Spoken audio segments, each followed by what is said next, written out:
sitting here with Natalie from Extra Large's Life. Hi! And she's very nervous, so I'm going to ask you some pretty jokey questions to start with to relax you. Okay. Okay. What is your least favourite Australian slang word? Beep! The swear word I can't exactly say. Not a swear word, a slang word. I know, but okay, I guess it's a word that's always used. Slang. Come on, fair dinkum is pretty stupid. It is pretty stupid. No, fair dinkum? Yeah, fair dinkum. Alright. How long would Bloody you... oath. Bloody oath. Love it. How long would you last in a zombie apocalypse? I wouldn't even last 24 hours. I don't think at all. My first thought is, straight to Bunnings, but, other than that, I don't think I'd last very well. Get an axe or something? Yeah, chainsaw, axe, some wood. Some weapons. Yeah. They got really tall shelving too that I could hide up on. Ooh, very smart. Yeah. They probably can't climb. So would you rather have the tail of a rabbit or the snout of a pig? Say you were like some genetic freak or something? The tail of a rabbit, because I could probably hide it. Be nice and soft. How would you react if you found out your mother had become a tree? Hug her. I would hug her. Hug the tree. Hug the tree? Yeah. Would you rather be the world's most successful villain or the world's least successful superhero? World's least successful superhero. Be a good guy? Yeah, I'm too nice of a person I couldn't be a villain. I couldn't even think of being a villain, so I would probably, even if I was to be a superhero, I'd probably be a pretty crap one anyway, so. You'd need like a really cool name. An outfit, underwear on the outside, something. I imagine mine would be very pink and very sparkly. I can see you in that. Yeah. Would you rather have a super hot makeout session with Tony Abbott or a subpar makeout session with Paul Rudd? So let's say he's like eating a tuna and garlic sandwich or something really revolting. God, I would go Paul Rudd, hands down. Hands down. I'm right there with you. Sign me up. I'll have the tuna and garlic. Yeah, me too. Okay, so how long have you been blogging for? Over 10 years now. I started back with LiveJournal before I moved to my own platform. But I started Extra Large's Life probably around 4 years ago, something like that. But overall I've been kind of blogging, like journaling and blogging around 10 years. And why did you decide to start a blog? Well, originally, like with LiveJournal, it was just keeping up to, writing my teenage feelings and hopes and dreams. And then I moved on to like a more social platform with WordPress and that. And it was originally to keep in contact with friends and family when I moved to Adelaide. And then it kind of grew into being a plus-size fashion and lifestyle blog. Awesome. So how would you describe your personal style? Eclectic. I'm a Gemini, so I often think I have like two really distinct different, I can be really feminine and girly at times, loving pink, but then I still have like this inner goth that likes all weird black and, fishnet and harnesses and dinosaurs and yeah, so I can't say I've got like one major style. It's kind of just a bit all over the place. A bit different? Yeah. So what would be your most beloved item of clothing or accessory if you have one? Say the house was burning down right now, you had to go collect something. What would you grab? Probably my glasses. My favourite pair of glasses are my blue Versace glasses that I wear a lot of the time. They're also kind of expensive, so other than that, probably there's a couple pairs of shoes that I love. Probably my Jeffrey Campbells and stuff like that. Even though they don't get worn all that much, they're still my lovable shoes that I love. Just be running out of the house with this big sack. Yeah, with just shoes. It's like, stuff the photo albums, let me get the shoes. What has been the best opportunity or thing that having a blog has given you? I think it's meeting new people. I've met a lot of new people and friends through my blog. So I think it's also helped me come out of my shell a little bit more. It's pushed me to be a bit more social and not so shy and awkward. I've going to events and trying to work with brands and stuff like that. You've got to be a little bit more, a bit more open in that. So it's kind of pushed me out of my shell a bit. So yeah. What would you say is the hardest thing about blogging? The being sociable bit. Because I'm quite an introvert in that normally, and I can be quite shy, it's kind of hard. I've been pretty good, like I don't have many haters or anything like that, so I haven't, where I've known a lot of people have had that, and sometimes it's finding inspiration. Sometimes I get a bit of blogger's block, and it's kind of like, I go through times where it's a bit harder to kind of, I feel like I'm forcing myself to do stuff when I want it to be a bit more natural. Yep. Alright, so what advice would you give to someone just starting out? It would probably be just to write a few articles. Like, you're not going to get a huge following straight away. Before you like really launch, you should have a few things there in advance so people can go back and read a few things. Realize that, you know, it's not going to happen overnight, that everything takes time.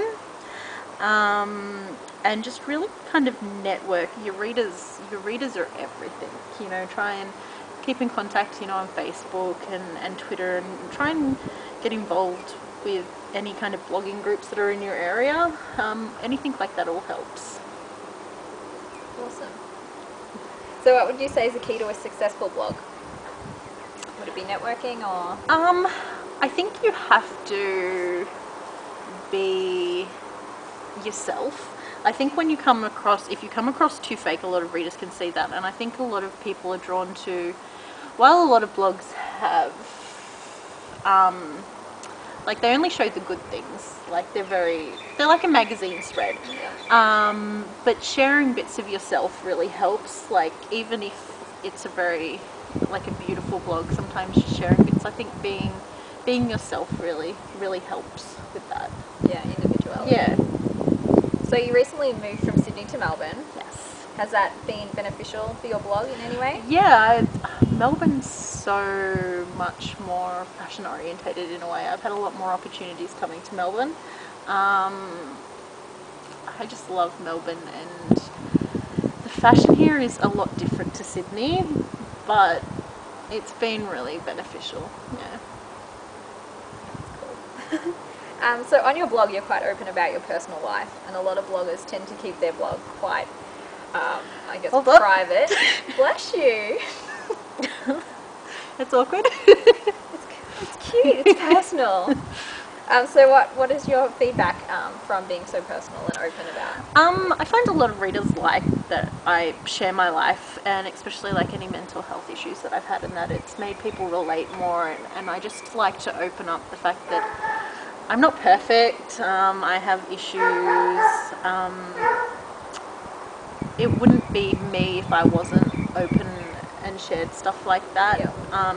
I believe being open and honest, it helps, like especially with the mental health, it helps like the stigma that comes with mental health. Like, I'm a normal person, I do everything normal people do, I just have days where I find it a lot harder to do things. Yeah. And, you know, it needs to come out that, you know, nobody's going to catch depression or anything like that but just with sharing my life, it's my life, and like, I like showing pictures of my cats and my house, and because it's who I am. Yep. So, and your clothing and your hair is quite quirky. Do you think your clothing and your style sort of speaks for you, as opposed to you having to be that confident, loud person and not say as much? Like, your clothing speaks for you? I guess so. I mean, I am often quite shy, and I think it has been something that I used as a kind of facade when I was younger. It helped me, you know, be more confident, because I felt more confident having pink hair, and I'm not sure really. It's not something I've really thought about. It's just, it makes me feel more me. Yeah. So I guess in a way it does, like... Do people, when they meet you, expect you to be this loud, outgoing person because of how you Yes. dress? I started dyeing my hair when I was younger, and I think a lot of people expect this very loud personality when I'm really quite shy. I mean, I I've got a lot of manners. I open doors and I'll hold doors open for people, and I'll say thank you to bus drivers, and I'll help people if they need help, you know. Somebody drops something, I'll help them pick it up. And I think a lot of people don't expect that with the coloured hair and the piercings, but just because I've got coloured hair and piercings doesn't mean I don't have manners or that. Yep. Just like everybody else. Just like well, not everybody has manners, so That is true. yeah. So who are some of your favourite bloggers or blogs? Or read? I have so many favourites. I follow like over 500 on my blog reader. Australian bloggers I love, like Sugar Coated and Danny Mezza, and This Is Ashley Rose, and Wait Until Sunset. There's a lot of Aussie bloggers that are really great. Overseas bloggers I love Jess Leah, Gabby Fresh, and Nicolette Mason. There's a lot more quirky blogs that I like as well that I can't really think of their names off the top of my head because everything's in my blog reader. But I also love, like, I follow a lot of different blogs, and I follow a lot of homeware and interior design blogs, and one of my favorites there is Emily Henderson. Is homeware blogging something you want to get into? I mean, I don't mind showcasing bits and pieces on my blog. Like, I used to have the hashtag the Darling Den from my previous place, and I've got the hashtag Little Piece of Suburbia for this place. I've always wanted to be an interior designer, but it's just way too expensive to do all the courses and everything. So really, it's just something I do for fun, and like I'll show some of my house on the blog, but it's not something that I'm really gonna, go all, interior design on my blog. It might be a segment, but nothing that will fully take over. So lastly, what is something you would like to say to your readers out there who may be watching? Thanks! Thanks for reading. It still really surprises me that people read my blog and that's interested in my life and my fashion. So just thank you for all the support and your comments and following me. Well, thank you very much for talking to me.